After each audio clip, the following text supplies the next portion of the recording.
connectivity in the region.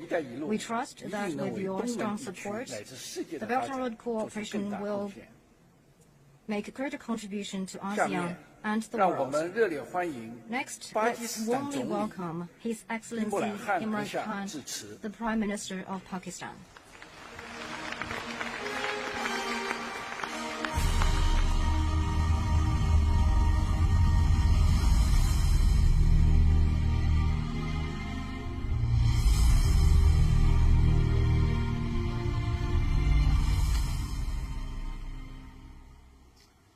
Bismillahirrahmanirrahim.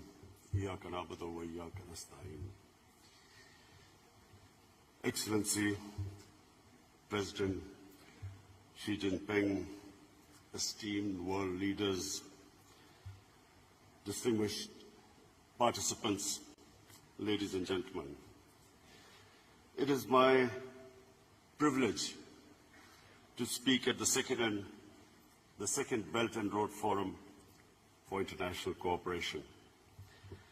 I congratulate President Xi Jinping and the government of People's Republic of China for organizing this important event.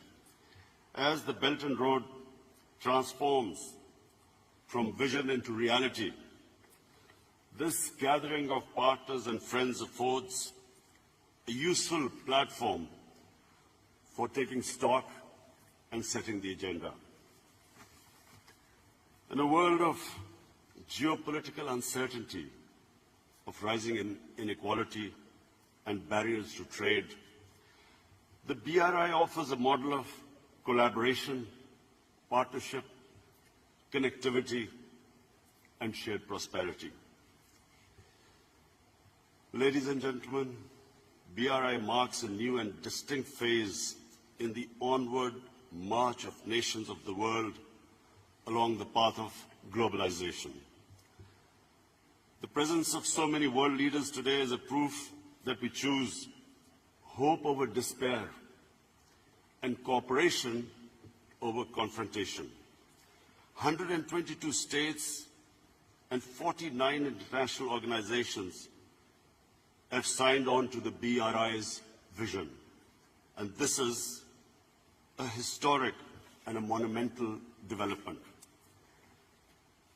Distinguished participants, Pakistan is proud to have partnered and pioneered with China in this transformational endeavor.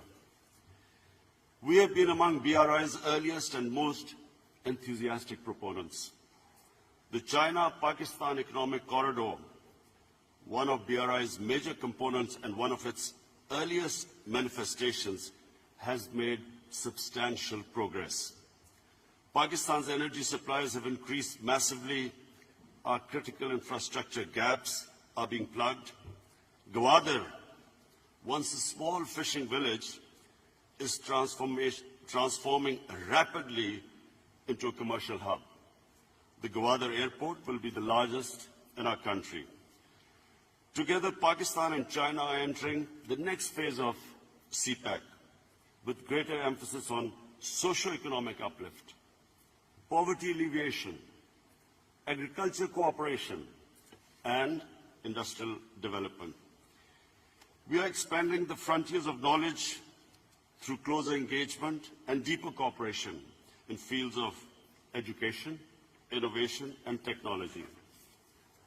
Along the length of the corridor, special economic zones are set to come up, offering opportunities for investment for Pakistani, Chinese, and foreign entrepreneurs. Supplementing the next phase of CPEC, we are signing an expanded Pakistan-China free trade agreement. We are changing Pakistan's economic landscape and, inshallah, the destiny of our people. I want to thank China and its leadership for their unwavering support for Pakistan. Our deep-rooted friendship, partnership, and brotherhood with China remains strong, resilient, and unbreakable, standing tall in the face of every challenge. I take this opportunity to invite all of you to avail our liberal foreign investment regime and participate in our economy in particular infrastructure, railways, dams, IT, and manufacturing. Distinguished participants, as the Belt and Road Initiative takes a further concrete shape, I suggest we direct our efforts and focus on the peoples of our country and towards addressing impediments on the way to sustainable growth. Some of these points have already been touched on by President Xi in his opening speech, but I'd like to make 5 suggestions. Number 1, to undertake joint efforts to mitigate the adverse effects of climate change. The President of Chile has also elaborated on this. In our country, in the last 5 years, we successfully planted 5 billion trees in one of our provinces called KP. Now we have launched a nationwide project to plant 10 billion trees in the next 5 years.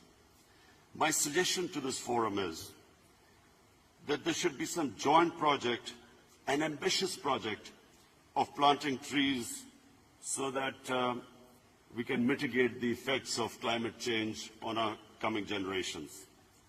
Secondly, establish a BRI tourism corridor to promote people-to-people contacts, intercultural understanding. Thirdly, and most importantly, establish an Office of Anti-Corruption Cooperation to combat the scourge of white-collar crime. And white-collar crime has devastated the developing world. Fourthly, create a poverty alleviation fund that supplements national efforts in the fight against poverty and malnourishment. In Pakistan, we have recently launched a target poverty alleviation program called ESAS. The aim should be to emulate China's spectacular success in lifting 800 million people out of poverty within 3 decades. And fifthly, make concerted efforts to further liberalize trade and investment flows, encouraging our private sector and businesses to collaborate in projects. Distinguished participants, China's marvelous civilization has given the world wisdom, harmony, and prosperity. It has gifted to humanity great inventions, arts and aesthetics, and a culture of compassion and coexistence. And again, President Xi's references to the ocean and the rivers, I quote a Chinese proverb, "The ocean is vast because it rejects no rivers." Pakistan will continue to work on the basis of mutual respect and equal opportunity with China and other BRI partners for a better future of our people. Pakistan will partner all those who share the vision of a peaceful and prosperous world. We will work together to realize a future of hope and happiness. Thank you.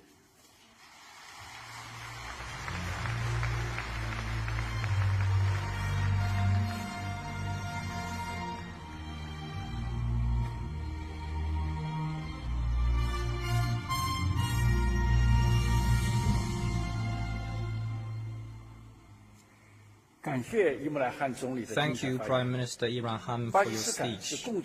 Pakistan is an important cooperating partner in the Belt and Road Initiative.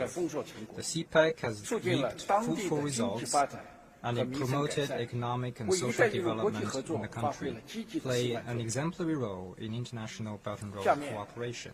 Now please join me in warmly welcoming His Excellency, Secretary General of the United Nations, and